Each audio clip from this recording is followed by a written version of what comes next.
Ayun na.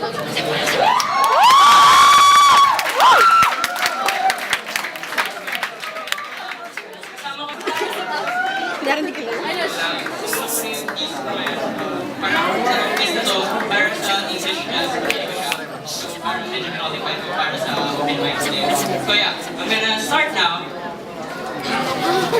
I was born on June 25th. That makes me a Gemini. Honestly, I don't really know what that means. I'm 5'6", I weigh 122 pounds, and I never allow myself to cry more than I should. I once held the world record for being the youngest person alive. I get at least 6 hours of sleep every day. In school, I pass all of my requirements on time. My favorite color is black, and never have I cried at night while searching for depressed playlists on Spotify inside my room with the doors locked while drowning in my own pool of misery. I am perfectly fine. Trust me. The fastest snail in the world, Cornu aspersum, at its maximum speed, slithers at around 0.047 kilometers per hour. Now, that's not really fast, but this snail right here is faster than any other snail in the entirety of this world. If he were to talk, I would be certain that he would be proud of his talent, but you don't really care about that, do you? You only care about yourself and things that go very, very fast, just like my teeny weeny heart would go whenever I would see your beautiful smile. From November 2 to 11 of the year 2013, Typhoon Haiyan, locally known as Typhoon Yolanda, became the strongest reported typhoon to date with winds as fast as 315 kilometers per hour. My heart was as devastated as the Philippine Islands when she told me I would find someone better than her. That speed is like 7,000 Cornu aspersums combined. Now, that's really fast, and you would probably care about that, but she still didn't care about me though. Every night, I wonder what the four walls of my room think about me when it sees me inside my own bedroom crying. I wonder what the curtains would do if they found out all the things I've done behind their backs. I have a closet full of hatred and misery, but sometimes a few pieces of clothes get lost inside my closet. Sometimes a few pieces of love and happiness mysteriously find their way inside my closet of thoughts, and every time this happens, I am thankful. Most of you probably at this point of my piece would think this is not going anywhere. It makes absolutely no sense. Don't worry, I am also thinking of the same thing.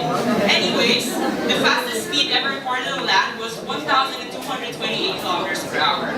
For a man-made object to go at such speed is pretty remarkable.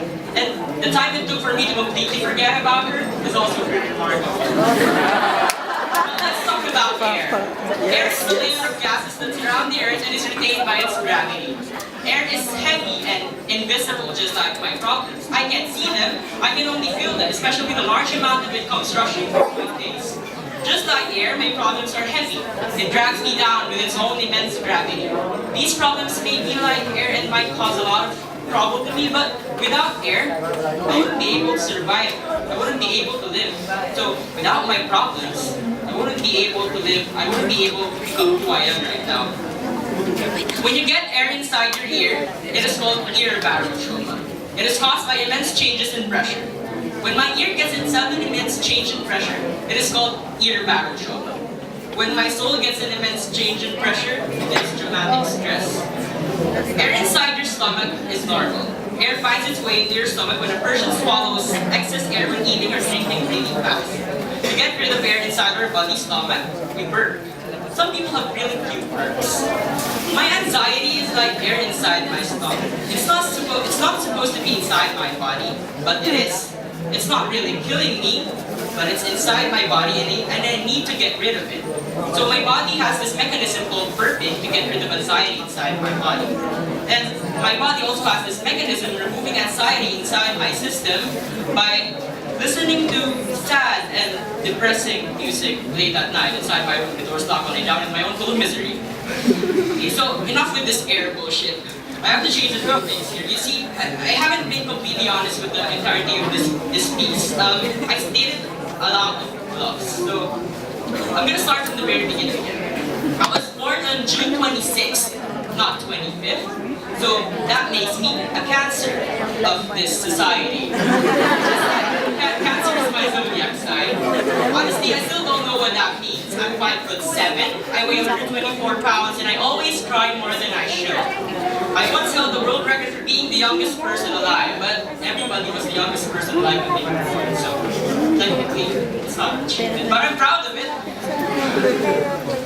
I sleep at most 6 hours every day. In school, I never pass my requirements on time. My favorite color is green, and I always cry at night inside my room while drowning in my own pool of misery while searching for depressed playlists on Spotify. I am not okay. Trust me. I don't wonder what the four walls of my room think about me when it sees me crying inside my room every night. I don't wonder what my parents would do when they found out all about all the things I've done behind their backs. I don't want to know what they want to know, and I don't know what they think. I don't know what they want to know. I don't know what they know. I am scared to be seen by them. I'm afraid that if they see me, they would crush my bones, all 206 of them, to powder and get high with it like crystal meth. I'm afraid that if they see me like this, they would call me names. I'm afraid that if they see me, they would think I'm weak. But I'm not really weak, you know, because every day I try to conquer this tall wall that looms in front of me, that I don't even know what on the other side is. I don't know what the view on the other side. I don't know what it looks like. It's a view I could never see on my own, but I try to see on my own. I don't have a closet full of hatred and misery, because I don't really have a closet at home. I only have a drawer.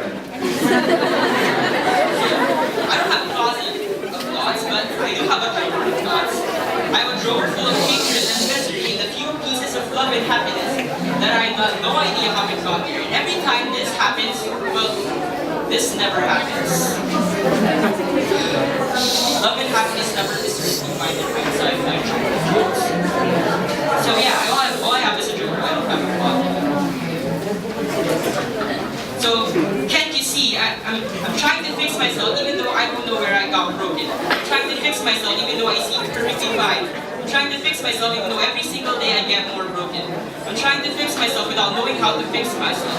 I'm trying to fix myself with a brand of duct tape called I'm okay, and a brand of super glue called I'm perfectly fine. I'm trying to fix myself by trying to become more broken until I feel like I can no longer get any more broken. Maybe I'm a good block of marble. Perhaps someone is making a sculpture out of me. Perhaps I'm a broken work of art. I lose a portion of myself to become a better version of me. Perhaps I will never really know the truth. What is the truth? Thank you.